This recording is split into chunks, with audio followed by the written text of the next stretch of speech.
How's it going? Good. Yeah, happy to be here. Paul, good to see you again. Good to have a chat. Yeah, you too, mate. Yeah. Great guns in the ACL now. 3 wins from 3. And obviously you beat the Holders in their own backyard as well. Must be very happy with how that's all going. Oh, delighted. I think if you asked before the start of the tournament, would we won 3 games from 3, especially with Oara in the group, people probably would have said that we'd have no chance, but like you said, we've won all 3. Great start to the campaign, and we just got to keep moving forward and take that form, I guess, into the K-League now. Yeah, the difference between obviously the ACL now and ACL when you last played in it with Pohang a couple of years ago is that there's fans or there's sort of full stadiums now. What's that been like? Because you've had 2 away games now, so obviously quite interesting atmospheres. What's that been like? It must feel a lot different, obviously. Yeah, I think, like I said, we've probably embraced the atmosphere away from home. The atmosphere on Tuesday night in Japan was amazing, and obviously the Aurora fans they're renowned for their atmosphere and an intimidating environment, I guess, when teams travel there. So we that probably helped us and spurred us on a little bit. And after 20 minutes or so, they were pretty quiet. Traveling to Hanoi, again, another great experience. I've never played over there before, and many of the players, I'm guessing, haven't either. So, it's great to see different countries and travel, but ultimately we're there to get the job done, and thankfully we've done that on both occasions.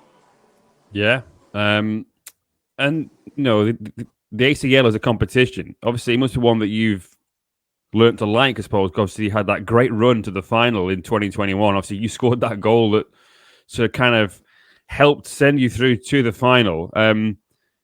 It's been, you must have very fond memories of this competition.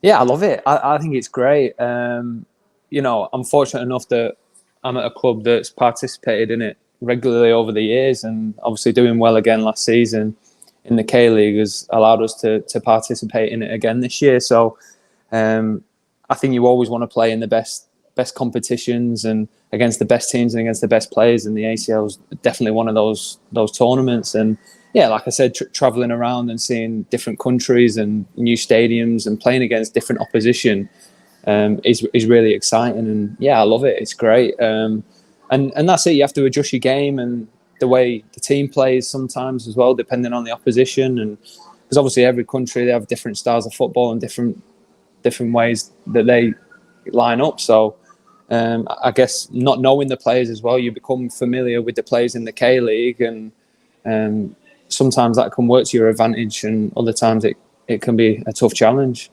Yeah. And what was that final like? Because obviously it was basically an away game, wasn't it, with a packed home crowd? And obviously we spoke in the build-up to that about it being, because it's only one leg that might help you in the way that you've had picked up results throughout the tournament in the build-up to the final. But obviously you can't account for that that early goal in the sort of first minute. So what was that experience like? Well, when we got there, it was like walking into a nightclub.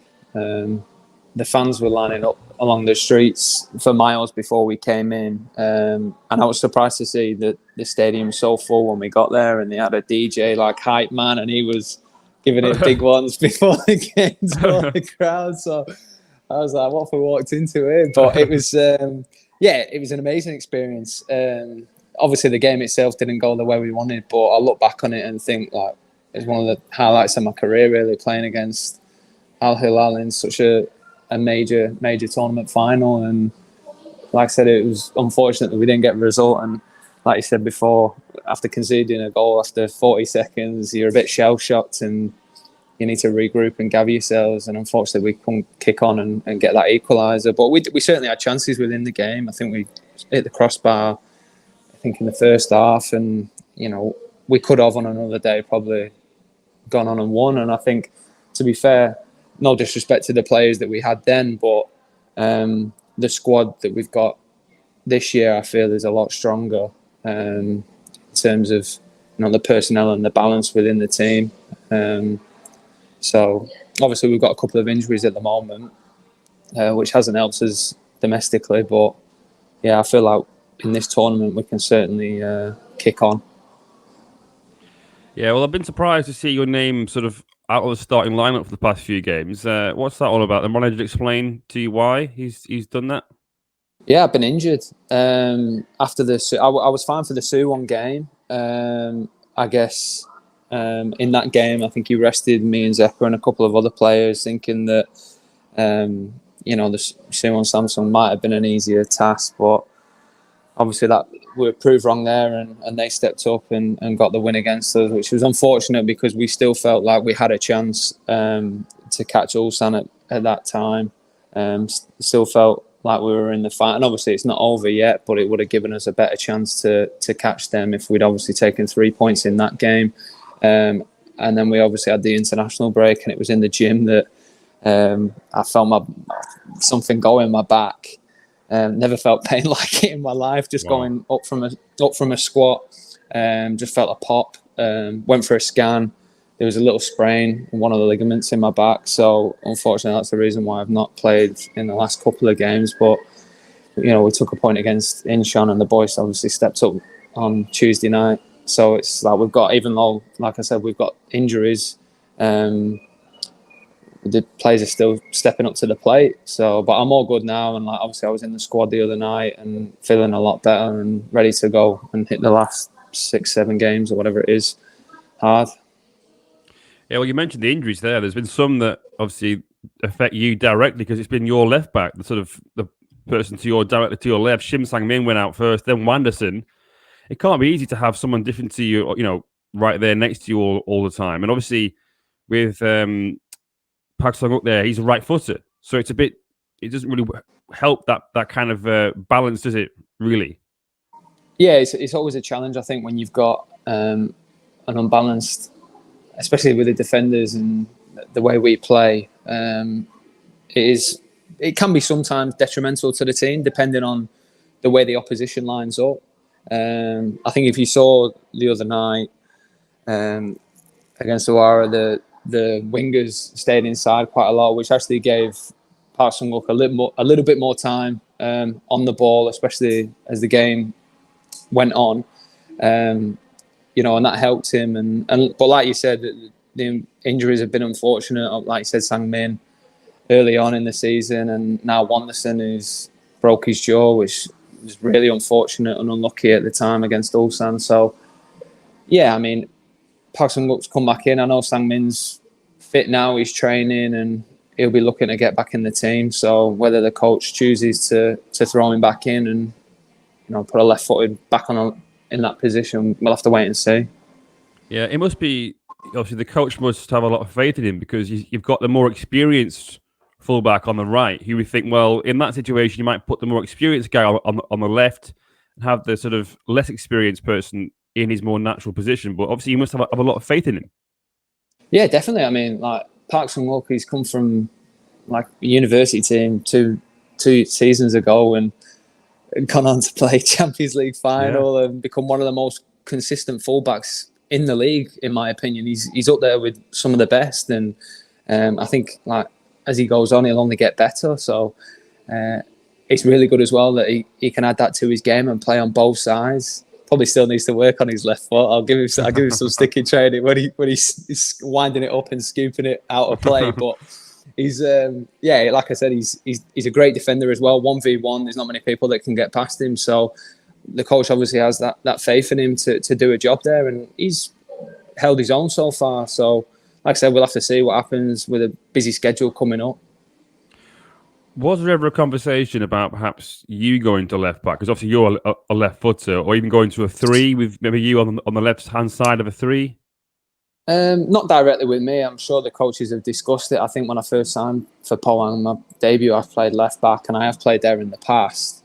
I don't mind it, to be honest with you, because I know I can get forward and help link up the play further up the pitch, which I sometimes do from even when I'm playing centre back. So it's another string to my bow, I guess, that I've got in the locker. But I think like we've got players there who could probably do a better job than me, like Park Sung-wook and Shim Sang-min and whatnot. So they're probably at the forefront of the coach's, thought process at the minute before he's thinking about putting a 6'3" centre back. But I guess you've seen in the Premier League, you've got Big Dan Burn playing left back for Newcastle, and they're one of the best teams in the Premier League at the moment. So it's one of those. Yeah, that's fair enough. Yeah, I want to ask you if I may about your contract situation, because obviously with the ACL now being split over 2 years, it means that some players who are out of contract, say at the end of this December, they might not get the chance to play in the knockouts. It might, it must be quite difficult. Are you out of contract at the end of this season? I think I read that that you were. Yeah. My contract's up at the end of the year. So I with regards to my future, I don't really know what I'm doing yet. I've had nothing put in front of me, so I can't really make a decision. And to be honest with you, I just want to focus on the football at hand. And we've got 3 tournaments that we're still competing in. That I want to do as well as we can, really. But like you said, in the Champions League, it's a little bit frustrating that they've changed the schedule this year. So it does break it up over, I guess, 2 seasons for us. So like you said, lads coming off contract, if they're not here next year, they can't obviously play in the Champions League for another team, which is a bit unfortunate if they were looking at continuing that competition. But then again, it's bad for the club if they're losing players and having to bring in players who aren't cup tied, I guess, as well. So, well, in terms of the league, you're sort of doing well in terms of that you're in the race for second. It could have been first. What's not quite worked in terms of being a bit close to Ulsan from what you've seen? I think really, and the most unfortunate thing for us is the fact that we've not taken points against the teams who aren't necessarily doing as well in the league. We've drawn a lot of games. I think, is it 14 or 15 games we've drawn this season? And really, that isn't good enough. I know we have the least amount of losses in the league, so we've been pretty defensively sound throughout the season. But yeah, not turning those draws into wins has really killed us, I think. And now you've got Guangzhou hot on our tails as well, and John Buck will obviously look at putting pressure on Guangzhou and ourselves. So it's going to be an exciting end to the season, without a doubt. And we're fully focused on the job, and we're still confident that we'll take that second spot and cement our place in the Champions League again. So, it is disappointing that we haven't kicked on, because I think every time we played Ulsan, we've probably felt like we were the stronger team in each of the 3 games. So it's annoying, I guess, in a sense, when you come up against the team. And credit to them, they've taken their points where they've needed to, and they are a great team. But I think with the squad that we've got and the way we played in some games, it's definitely been a missed opportunity to really crack on and take the time. And there's always been times when Ulsan have slipped up throughout the season, and we've just not been able to capitalise on that. And whether that's a mental thing or what, it's just we've not been able to do it. So, I mean, it was you came very close to getting that win in the last East Coast derby, but then that goal that got chalked off from Zeka, I've seen the replay about 25,000 times, and I still can't quite work out what was wrong with that. Me either, and that's it. And I don't know that the KFA or whoever it is have come out and said that the referee didn't make any wrong decisions in the game, but I can't see it either where the foul was. We were all a bit stunned on the pitch, and we had chances in that game as well to win even late on in the game, and Ulsan definitely came for the point. You could see that the way they lined up and the way they played. Like I said, it's a testament to them, the way they play, and I guess the way they control and manage games.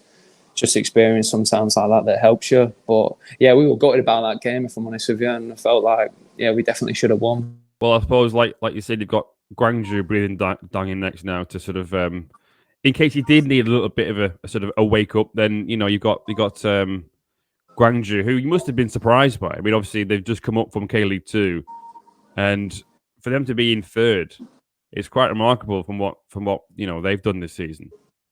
Yeah, they actually, for me, they're probably one of the only teams that kind of play a different style of football. They're very patient with the ball, like to build up from the back at all costs, pretty much, which sometimes can can kill you. But I think as the season's gone on, they've got better and they've found a way of getting out against teams.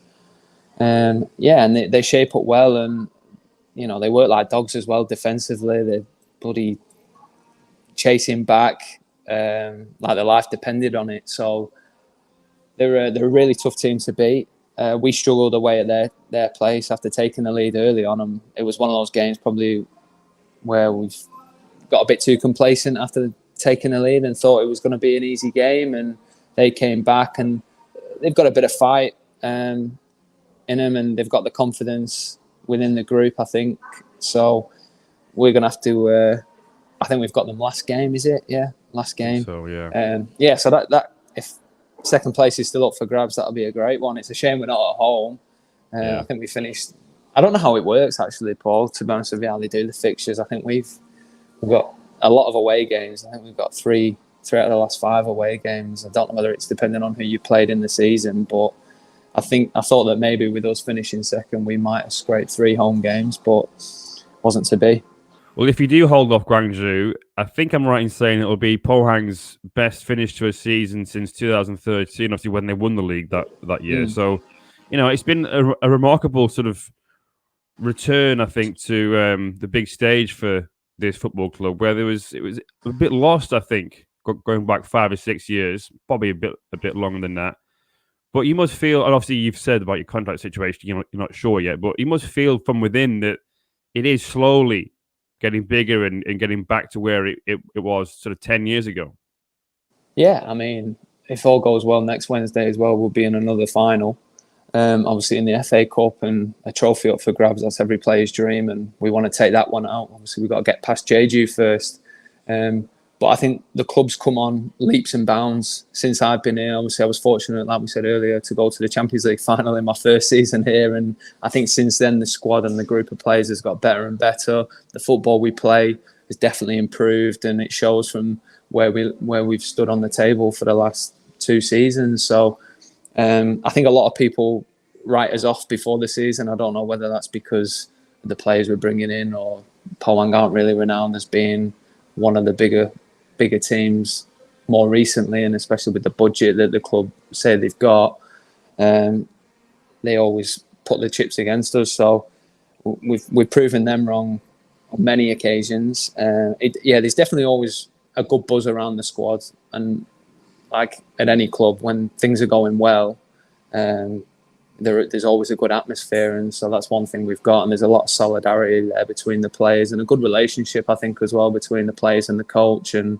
King Dongi always seeks advice, whether it be from me or other senior players, and there's definitely a good relationship there. And I think his style of coaching as well, and the way he wants us to play has been really good, and he's used the players really well and got the best out of the squad he's got.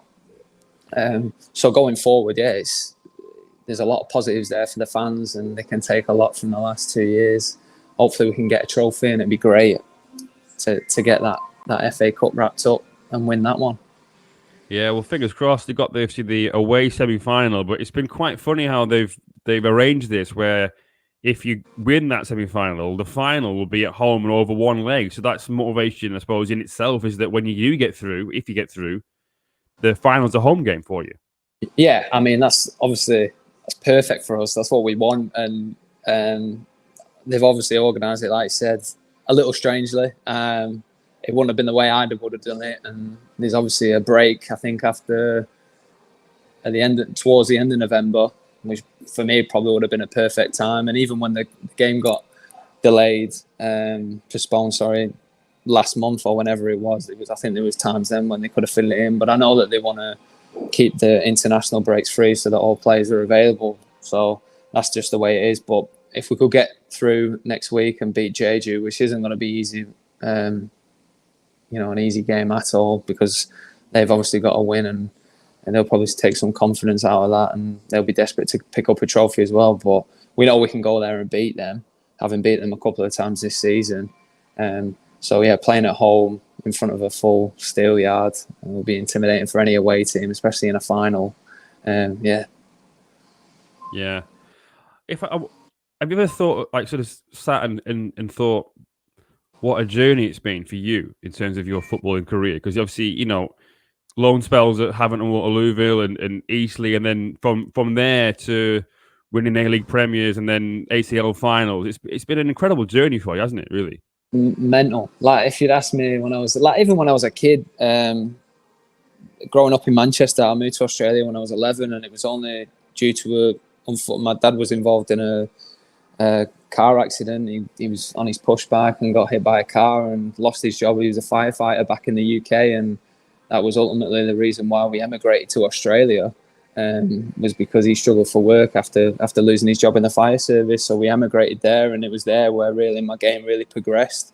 In Perth, and a local team called ECU Joondalup, who are now Perth Red Star, and my coach there, Willie Hurd, really brought me on, and I went up through the levels and got picked up, like you said, by an English club, Portsmouth. And yeah, it's been mental, the journey I've been on. And if you'd asked 11-year-old me, I've always wanted to be a footballer.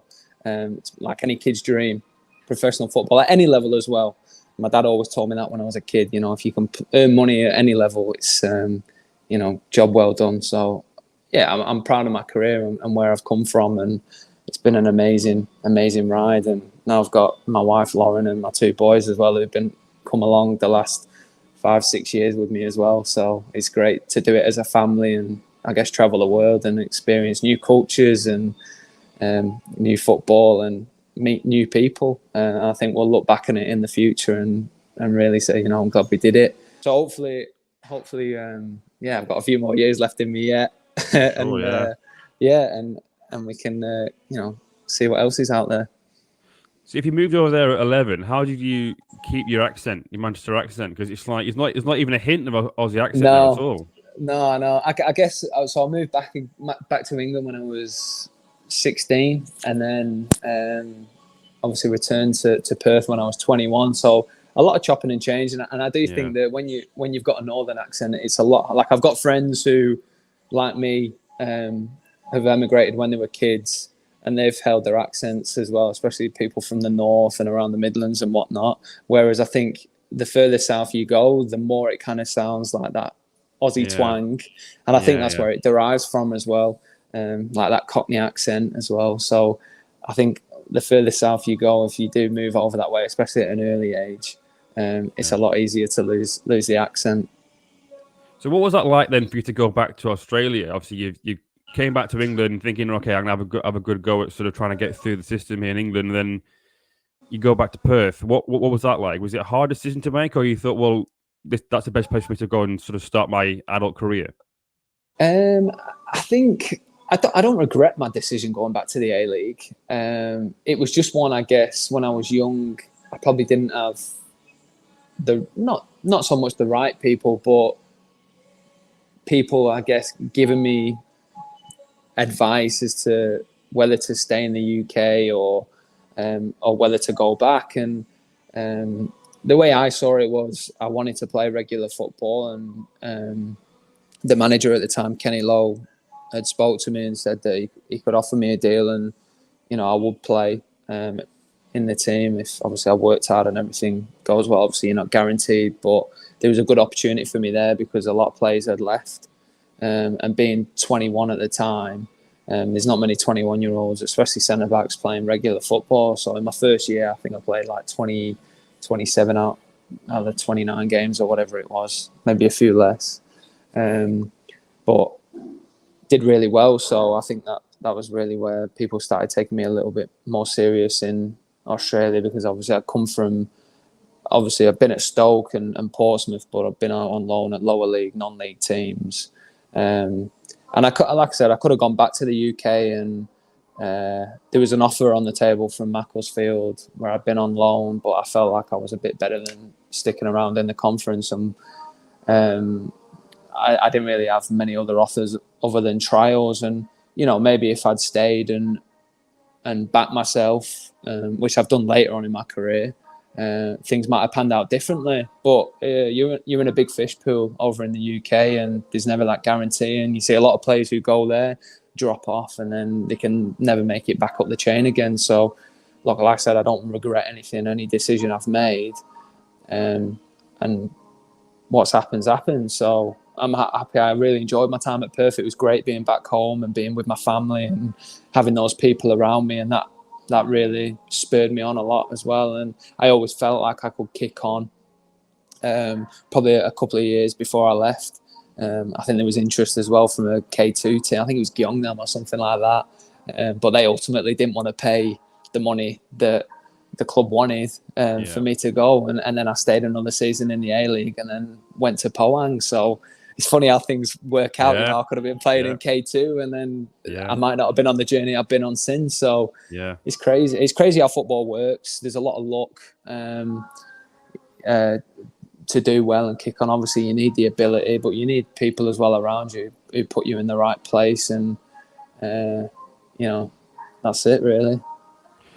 Yeah, fingers crossed. Well, good luck this weekend. Good luck in the FA Cup as well. And good luck for the rest of the season, mate. Cheers, Paul. Thanks, mate. Thanks, mate. Cheers.